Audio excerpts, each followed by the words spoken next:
Hari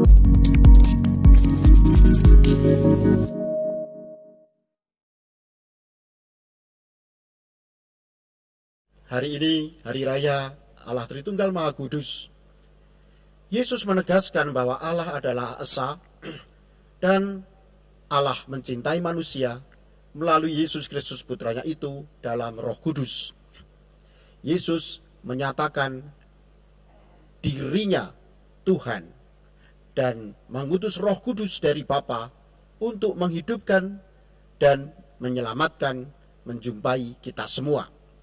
Kita percaya dengan teguh dan mengakui dengan jujur bahwa ada Allah yang benar, yang Esa, yaitu Bapa, Putra, dan Roh Kudus, Sang Maha Tunggal. Kita dibaptis dalam nama Bapa dan Putra dan Roh Kudus. Setiap kali berdoa, membuat tanda salib, kita selalu mengucapkan nama Allah yang Esa, Bapa, Putra, dan Roh Kudus. Iman akan Allah Tritunggal, Maha Esa, Maha Kudus itulah iman kita. Namanya satu, yaitu Bapa, Putra, dan Roh Kudus. Satu saja namanya, karena ia satu Allah, Allah yang Esa, dengan tiga pribadi, Bapa, Putra, Roh Kudus. Bapa mencipta kita, Putra menebus kita, Roh Kudus membimbing kita. Dalam kesatuan Tritunggal Maha Kudus itulah kita diciptakan, ditebus, dan dibimbing. Roh Kudus membimbing kita mengenal Putra, supaya sampai kepada Bapa. Karya Allah yang hebat untuk hidup kita. Karya Allah selalu serentak, Bapa, Putra, dan Roh Kudus. Dalam kitab Kejadian, Allah berfirman. Allah berfirman. Allah firman. Ya, dua kan? Nah, firmannya ini jadi manusia. Dan ketika dia mencipta, rohnya melayang-layang.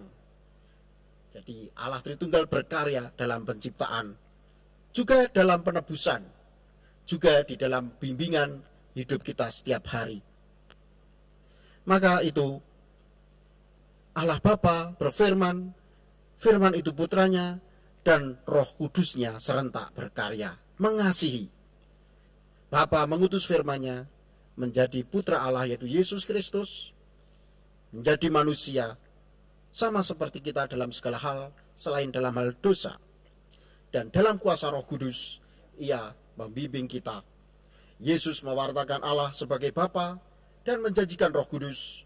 Yesus Putra Bapa menyuruh kita membaptis dalam nama Bapa dan Putra dan Roh Kudus.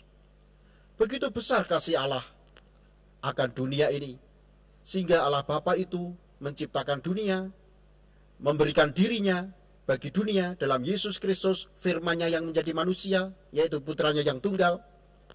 Dan kasih Bapa di dunia tampak paling jelas dengan kematian dan kebangkitan Yesus, firman Bapa itu.